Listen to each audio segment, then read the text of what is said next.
Hello दोस्तों, स्वागत है आप सभी का हमारे यूट्यूब चैनल ऑक्सफोर्ड क्लासेस में। यह हमारा स्पीकिंग इंग्लिश से रिलेटेड 7 ट्यूटोरियल है और इस कोर्स में आप बॉक्स नंबर फर्स्ट के अंतर्गत पॉजिटिव सेंटेंस को बनाना और बोलना सीखेंगे।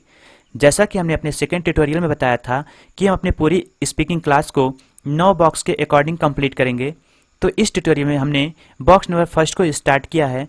आइए शुरू करते हैं। यहाँ देखिए, सबसे पहले क्वेश्चन उठता है कि हम कैसे पहचानेंगे कि कौन सा वाक्य बॉक्स नंबर फर्स्ट के अंतर्गत आ रहा है। जैसा कि हमने अपने सेकेंड ट्यूटोरियल में आपको एक शब्द दिया था, जाते हैं, जो एक सिंबल का कार्य कर रहा था कि जाते हैं। उस तरह के जितने भी सेंटेंस आते थे वो बॉक्स नंबर फर्स्ट के अंतर्गत आएंगे। लेकिन उस ट्यूटोरियल में काफ़ी लोगों को कन्फ्यूजन रही होगी। उस कन्फ्यूजन को दूर करने के लिए हमने बॉक्स नंबर फर्स्ट के अंतर्गत जितनी भी पहचान है उसको लिखा है। आइए देखते हैं। यहाँ देखिए, कोई भी वाक्य जिसके लास्ट में ता है, ती है, ते है, ताहू जैसे शब्द आते हैं वह वाक्य बॉक्स नंबर फर्स्ट का सेंटेंस होगा। एग्जाम्पल में जैसे सीता और गीता दौड़ने जाती हैं, इस वाक्य के लास्ट में देखिए ती है शब्द आया हुआ है। इसका मतलब यह हुआ यह वाक्य बॉक्स नंबर फर्स्ट का एग्जाम्पल है। नेक्स्ट, वह अंग्रेजी नहीं बोलता है, इस वाक्य के लास्ट में भी ता है शब्द आया हुआ है। इसका मतलब यह पूरा वाक्य, यह पूरा सेंटेंस बॉक्स नंबर फर्स्ट का सेंटेंस है। नेक्स्ट एग्जाम्पल, मैं बाजार क्यों नहीं जाता हूँ, इस वाक्य के भी लास्ट में ता हूँ शब्द आया हुआ है। इसका मतलब यह हुआ यह वाक्य बॉक्स नंबर फर्स्ट का एग्जाम्पल है। नेक्स्ट एग्जाम्पल, क्या वे लोग स्कूल नहीं जाते हैं, यहाँ देखिए इस वाक्य के लास्ट में भी ते है आया हुआ है। इसका मतलब यह हुआ यह भी वाक्य बॉक्स नंबर फर्स्ट का ही एग्जाम्पल है। नेक्स्ट एग्जाम्पल, क्या नेहा अंग्रेजी बोलती है, इसके भी लास्ट में ती है आया हुआ है। इसका मतलब यह हुआ कि यह सेंटेंस भी बॉक्स नंबर फर्स्ट का ही सेंटेंस है। तो इस तरह जितने भी सेंटेंस हैं जिनके लास्ट में ता है, ती है, ते है, तू है आया हुआ है, वो सभी सेंटेंस बॉक्स नंबर फर्स्ट के अंतर्गत आएंगे। यहाँ पर एक स्पेशल सेंटेंस भी होता है, जैसे तुम जा सकते हो, क्या तुम ये काम कर सकते हो। जिस सेंटेंस के लास्ट में सकते हो शब्द आता है वह बॉक्स नंबर फर्स्ट के अंतर्गत नहीं आएगा। उसके लिए एक स्पेशल रूल होता है जो हम अपने आगे आने वाले ट्यूटोरियल में देखेंगे। इस ट्यूटोरियल में हम बॉक्स नंबर फर्स्ट के अंतर्गत जितने भी पॉजिटिव सेंटेंस आएंगे उनको बनाना सीखेंगे और बोलना सीखेंगे। अब पॉजिटिव, नेगेटिव, इंट्रोगेटिव इन्हें कैसे पहचानना है ये हमने अपने फोर्थ ट्यूटोरियल में बताया था। अगर आपने वो वीडियो नहीं देखी है तो मैं आई बटन पे उसका लिंक दे दूंगा और डिस्क्रिप्शन में भी उसका लिंक दे दूंगा, तो आप वहां से जाकर देख सकते हैं। फिलहाल अभी मैं थोड़ा सा उसके बारे में बता देता हूँ। यहाँ देखिए फर्स्ट एग्जाम्पल, सीता और गीता दौड़ने जाती हैं। इसमें इस पूरे वाक्य में ना तो कहीं पे नेगेटिव वर्ड नहीं का प्रयोग हुआ है और ना ही किसी प्रकार के क्वेश्चन वर्ड जैसे क्या, क्यों का प्रयोग हुआ है। इसका मतलब यह हुआ कि यह वाक्य पूरी तरह से पॉजिटिव सेंटेंस है। सेकंड एग्जाम्पल में वह अंग्रेजी नहीं बोलता है, इस एग्जाम्पल में नेगेटिव वर्ड नहीं का प्रयोग हुआ है। इसका मतलब यह जो हमारा पूरा वाक्य है यह एक नेगेटिव वाक्य है, नेगेटिव सेंटेंस है। थर्ड एग्जाम्पल, मैं बाजार क्यों नहीं जाता हूँ, इस वाक्य में भी नेगेटिव शब्द नहीं का भी प्रयोग हुआ है और क्वेश्चन वर्ड क्यों का भी प्रयोग हुआ है। जो हमारा क्वेश्चन वर्ड क्यों है वह वाक्य के बीच में आया है, इसलिए यह पूरा वाक्य इंट्रोगेटिव सेकंड के अंतर्गत आएगा। फोर्थ एग्जाम्पल में क्या वे लोग स्कूल नहीं जाते हैं, इस वाक्य में भी वाक्य के शुरुआत में ही हमारा क्वेश्चन वर्ड क्या आ गया है। इसका मतलब यह हुआ कि यह जो हमारा वाक्य है इंट्रोगेटिव फर्स्ट के अंतर्गत आएगा। लास्ट का एग्जाम्पल देखिए, छठा एग्जाम्पल, तुम दौड़ने जाते हो, इस पूरे वाक्य में ना तो नेगेटिव शब्द नहीं का प्रयोग हुआ है ना ही किसी प्रकार के क्वेश्चन वर्ड का प्रयोग हुआ है। इसका मतलब ये हुआ ये पूरा वाक्य हमारा पॉजिटिव सेंटेंस है, पॉजिटिव वाक्य है। तो आई होप कि आप समझ गए होंगे नेगेटिव, पॉजिटिव, इंट्रोगेटिव किसे कहते हैं। आइए देखते हैं बॉक्स नंबर फर्स्ट के अंतर्गत पॉजिटिव सेंटेंस को कैसे बनाना और कैसे बोलना है, और उसको बनाने से पहले हमें किन किन बातों को ध्यान में रखना है। यहाँ देखिए, सबसे पहली बात को ध्यान में रखना है कि बॉक्स नंबर फर्स्ट के पॉजिटिव सेंटेंस में हम हेल्पिंग वर्ब का प्रयोग नहीं करते हैं तथा सब्जेक्ट के सिंगुलर होने पर वर्ब की फर्स्ट फॉर्म में यस अथवा एस लगाते हैं। जो हमारा बॉक्स नंबर फर्स्ट के अंतर्गत जितने भी पॉजिटिव सेंटेंस आएंगे उनमें हम हेल्पिंग वर्ब का प्रयोग कतई नहीं करेंगे। अगर हमारा सब्जेक्ट सिंगुलर हुआ तो उस सेंटेंस में आने वाली वर्ब के लास्ट में यस अथवा एस लगाएंगे। अब यहाँ बात उठती है कि यस लगाएंगे अथवा ईएस लगाएंगे, ये कैसे पता चलेगा। तो आइए देखते हैं। जब हमारे वर्ब के अंत में O, X, S, S H, C H ये पांचों शब्द आएंगे और हमारा सब्जेक्ट सिंगुलर होगा, ऐसी स्थिति में वर्ब के लास्ट में हम ईएस लगाते हैं। अगर हमारे वर्ब के लास्ट में O, X, S, S H, C H ये पांचों शब्द नहीं आते हैं तो हम अपने वर्ब के लास्ट में यस लगाएंगे अगर हमारा सब्जेक्ट सिंगुलर हुआ तो। अब यहाँ देखिए, यहाँ एक बात आती है कि सिंगुलर किसे कहते हैं और प्लूरल किसे कहते हैं, एक वचन और बहुवचन किसे कहते हैं। तो देखिए, जब किसी वाक्य में कार्य करने वाले व्यक्ति एक से अधिक हों तो उस वाक्य का जो सब्जेक्ट होता है वह प्लूरल होता है। हमने यहाँ पे कुछ प्लूरल सब्जेक्ट का एग्जाम्पल दिया है, आइए उसे देखते हैं। यहाँ पे देखिए, I, we, you, they, Ram and Shyam ये जो सब्जेक्ट हैं ये प्लूरल सब्जेक्ट हैं। इसमें जो आई है वह दिखने में तो सिंगुलर सब्जेक्ट लगता है, लेकिन बतौर ग्रामर इसे प्लूरल माना जाता है। वी का अर्थ होता है हम सब, जैसा कि अर्थ से ही पता चल रहा है कि एक से अधिक व्यक्तियों की बात हो रही है, इसलिए वी को भी प्लूरल सब्जेक्ट माना जाता है।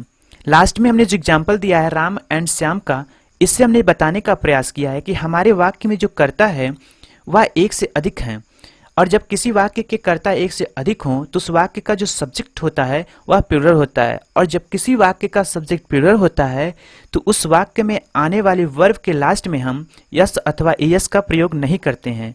आई होप कि आप समझ गए होंगे कि प्लूरल किसे कहते हैं। अब बात करते हैं कि सिंगुलर किसे कहते हैं। देखिए, जब किसी वाक्य में कार्य करने वाला कोई अकेला व्यक्ति हो तो उस वाक्य का जो सब्जेक्ट होता है वह सिंगुलर होता है। हमने यहाँ पे कुछ सिंगुलर सब्जेक्ट का एग्जाम्पल दिया है, आइए उसे देखते हैं। यहाँ पे देखिए, ही, सी, इट, राम। यहाँ पे हमने ही का मतलब होता है वह, जो पुरुष के लिए इस्तेमाल किया जाता है, और यह एक सिंगुलर सब्जेक्ट है। सी का अर्थ भी होता है वह, लेकिन यह स्त्री के लिए इस्तेमाल किया जाता है और यह भी एक सिंगुलर सब्जेक्ट है। लास्ट में हमने राम एक अकेले व्यक्ति का नाम लिया है, जिससे हमने ये बताने का प्रयास किया है कि हमारे वाक्य में कोई अकेला व्यक्ति है जो कार्य को कर रहा है, और जब किसी वाक्य में कोई अकेला व्यक्ति कार्य करता है तो उस वाक्य का जो सब्जेक्ट होता है वह सिंगुलर होता है, और जब किसी वाक्य का सब्जेक्ट सिंगुलर होता है तो उसमें आने वाली जो वर्ब होती है, उस वाक्य में, उस सेंटेंस में आने वाली जो वर्ब होती है, उस वर्ब की फर्स्ट फॉर्म में हम यस अथवा ईएस लगाते हैं। तो आई होप कि आप समझ गए होंगे यस अथवा ईएस का प्रयोग किस किस कंडीशन में किया जाएगा। तो कुछ ये बेसिक बातें थीं जिनको जानने के बाद ही हम बॉक्स नंबर फर्स्ट के पॉजिटिव सेंटेंस को बना पाएंगे, और हमने बॉक्स नंबर फर्स्ट के अंतर्गत जितने भी पॉजिटिव सेंटेंस आएंगे उन्हें बनाने के लिए एक बहुत ही सरल सिंटैक्स तैयार किया है, आइए उसे समझते हैं। यहाँ देखिए, हमारे सिंटैक्स के अनुसार सबसे पहले किसी भी वाक्य का सब्जेक्ट लिखा जाएगा, उसके बाद उस वाक्य में आ रही वर्ब की फर्स्ट फॉर्म लिखी जाएगी, उस वर्ब की फर्स्ट फॉर्म में सब्जेक्ट के अकॉर्डिंग यस अथवा एस को जोड़ा जाएगा, और लास्ट में फिर ऑब्जेक्ट लिखा जाएगा। आइए इसको हम एग्जाम्पल के माध्यम से देखते हैं। यहाँ देखिए, हमारा पहला एग्जाम्पल है मैं खाना खाता हूँ। इस एग्जाम्पल में मैं एक सब्जेक्ट है, खाता हूँ एक वर्ब है, और खाना एक ऑब्जेक्ट है। आइए इसका इंग्लिश ट्रांसलेशन देखते हैं। इस इंग्लिश ट्रांसलेशन में जो आई है वह एक सब्जेक्ट है जो कि एक प्लूरल सब्जेक्ट है। उसके बाद हमारे सिंटैक्स के अनुसार इसमें वर्ब आनी चाहिए, तो वर्ब हमारा है ईट, जो कि क्रिया की फर्स्ट फॉर्म है, वर्ब की फर्स्ट फॉर्म है, लेकिन इसमें यस अथवा ईएस नहीं लगाया गया क्योंकि हमारा जो सब्जेक्ट है वो प्लूरल है। उसके बाद हमने लिखा है ऑब्जेक्ट फूड, तो कुल मिला के हो गया आई ईट फूड। आइए नेक्स्ट एग्जाम्पल के माध्यम से समझते हैं। वे स्कूल जाते हैं। इसमें जो वे है वह एक सब्जेक्ट है, जाना एक वर्ब है, और स्कूल एक ऑब्जेक्ट है, क्योंकि स्कूल पर ही जाने का कार्य हो रहा है, स्कूल को ही जाने का कार्य हो रहा है, तो स्कूल हमारा ऑब्जेक्ट है जिस पर कर्म किया जा रहा है। अपने सिंटैक्स के अनुसार सबसे पहले हम सब्जेक्ट को लिखेंगे, तो हमारा सब्जेक्ट है वे, जिसको इंग्लिश में बोलते हैं दे, तो इसका ट्रांसलेशन हो जाएगा दे गो टू स्कूल। अब यहाँ पे जो हमारी वर्ब थी गो, उसमें हम यस अथवा यस का प्रयोग नहीं किए क्योंकि जो हमारा दे सब्जेक्ट है वह एक प्लूरल सब्जेक्ट है। आइए कुछ और एग्जाम्पल के माध्यम से इसको समझते हैं। तो सबसे पहला हमारा एग्जाम्पल है रोहन और सोहन गाना गाते हैं। अभी इस एग्जाम्पल में देखिएगा, इस वाक्य में दो सब्जेक्ट हैं जो एक काम को कर रहे हैं। इसका मतलब यह हुआ कि इस वाक्य का जो सब्जेक्ट है वह प्लूरल है, और अगर इस वाक्य का सब्जेक्ट प्लूरल है तो इसमें जो वर्ब आएगी उसमें यस अथवा ईएस नहीं लगाया जाएगा। इसका अंग्रेजी ट्रांसलेशन देखते हैं। Rohan and Sohan sing a song. Rohan and Sohan एक सब्जेक्ट है, सिंग एक वर्ब है और सॉन्ग एक ऑब्जेक्ट है। सिंग में यस अथवा ईएस को नहीं ऐड किया गया क्योंकि हमारा जो सब्जेक्ट था वह प्लूरल था। नेक्स्ट एग्जाम्पल देखते हैं। वह अंग्रेजी बोलता है। इसमें जो वह है वह सब्जेक्ट है जो कि एक सिंगुलर सब्जेक्ट है, अंग्रेजी एक ऑब्जेक्ट है और बोलना एक वर्ब है। आइए इसका इंग्लिश ट्रांसलेशन देखते हैं।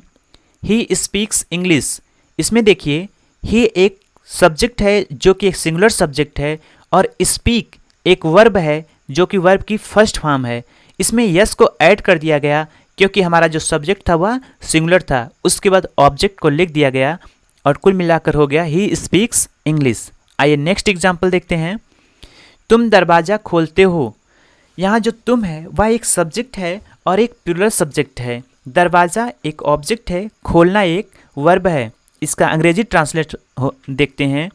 You open the door. इसमें ओपन जो है वह क्रिया की फर्स्ट फॉर्म है, वर्ब की फर्स्ट फॉर्म है, लेकिन इसमें यस अथवा यस नहीं जोड़ा जाएगा क्योंकि हमारा जो सब्जेक्ट यू है वह एक प्लूरल सब्जेक्ट है। नेक्स्ट एग्जाम्पल देखते हैं। महेश गाली देता है। अब यहाँ पे जो महेश है वह एक सब्जेक्ट है, गाली एक ऑब्जेक्ट है और देना एक वर्ब है।